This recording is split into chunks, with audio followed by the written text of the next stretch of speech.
Bonjour à tous et à toutes, je reviens vers vous pour vous présenter une nouvelle vidéo. Peut-être d'ailleurs que je vais songer à mettre une petite introduction musicale, voilà, une petite entrée en matière comme font les pros.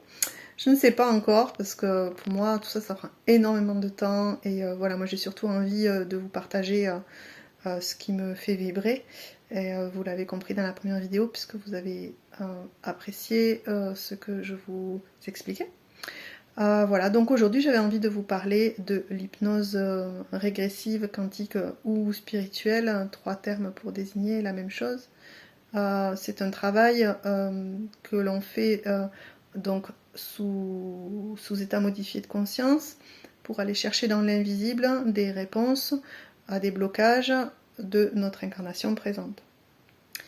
Voilà, il y a des accompagnants ou des personnes qui diront que ça ne sert à rien, qu'on a toutes les réponses en nous, que ça ne vaut pas la peine d'aller voir ces autres vies pour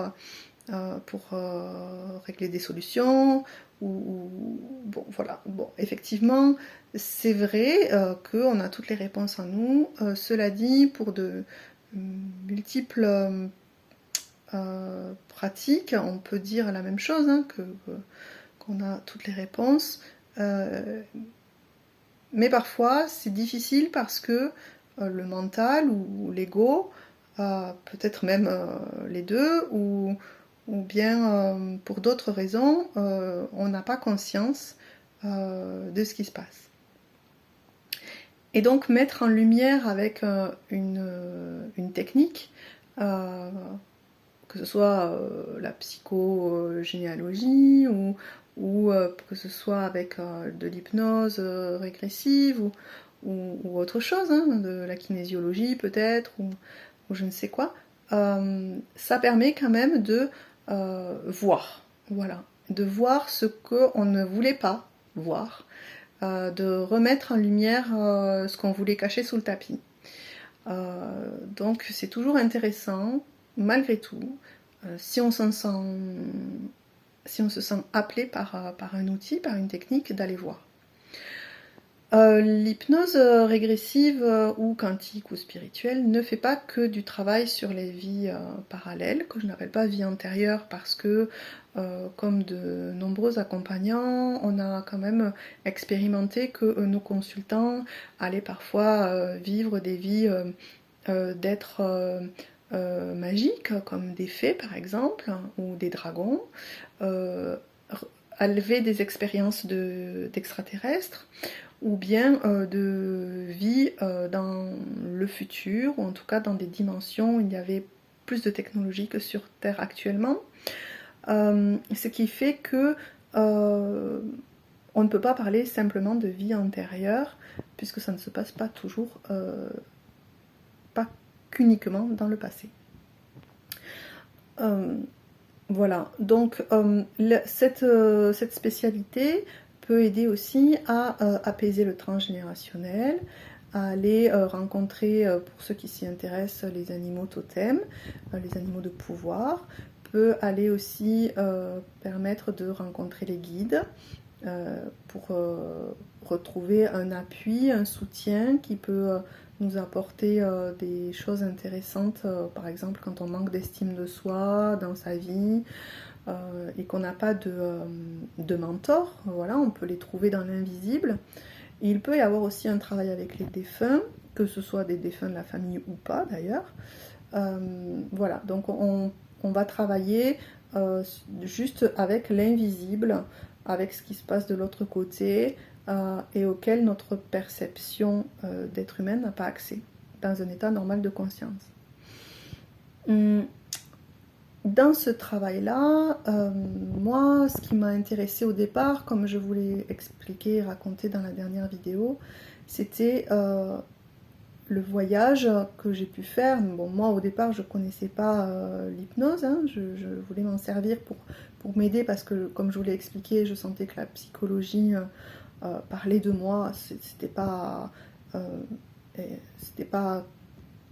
convaincant pour moi. Donc j'ai voulu essayer l'hypnose et quand j'ai vu, comme beaucoup de gens font en fait, hein, je suis allée sur YouTube et on m'a proposé hypnose quantique, visite de vie intérieure, ben, génial, voilà, je vais aller voir ce qui se passe.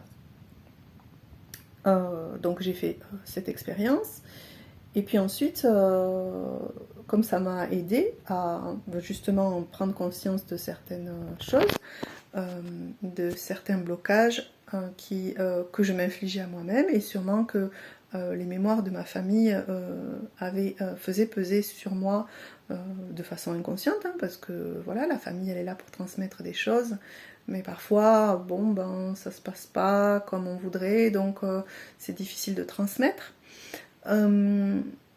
Eh bien, moi j'ai fait donc ce voyage toute seule et en me formant plus tard, je me suis rendu compte que ce n'était peut-être pas une bonne idée et aujourd'hui en tant qu'accompagnante, pas spécialement pour me faire de l'argent, mais je ne conseillerais pas aux personnes d'aller le faire de façon individuelle et autonome.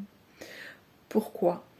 Parce que quand on est seul, en état modifié de conscience et d'autant plus dans une autre dimension, même si je suis persuadée que le mental va mettre des sécurités pour ne pas mettre la personne en danger, il se peut qu'on se retrouve dans une situation inconfortable.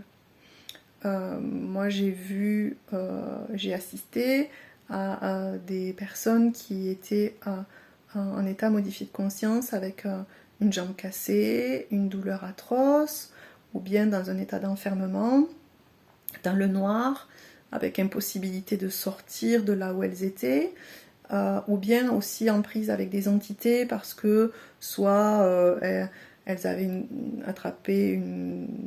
connecté plutôt je dirais, une grosse entité dans leur quotidien, ou bien parce qu'elles étaient médiums et du coup elles étaient souvent en lien et peut-être pas en lien efficace avec des défunts, et qui du coup se mettaient à parler dans une autre langue ou à réagir de façon violente, voilà. Donc je me dis, si ça arrive quand on est tout seul, qui c'est qui nous aide à sortir de là ? C'est pour ça que je trouve que l'accompagnement du thérapeute est plus bienveillant et efficace pour le consultant, parce que le thérapeute est là pour... l'accompagnant est là pour aider, mettre des balises, des sécurités, guider, permettre d'aider dans une situation difficile pour que la personne puisse cheminer dans son expérience et en retirer un bénéfice, un enseignement. On ne va pas visiter une vie antérieure juste pour s'amuser, faire du tourisme. On y va parce qu'on a une problématique et que aller voir cette vie parallèle, cette autre existence, nous permet de recevoir un enseignement pour pouvoir débloquer notre situation dans notre incarnation. Donc voilà, c'est ce qui me plaît dans ce travail-là, c'est d'aller explorer l'infini et toutes les possibilités de notre univers.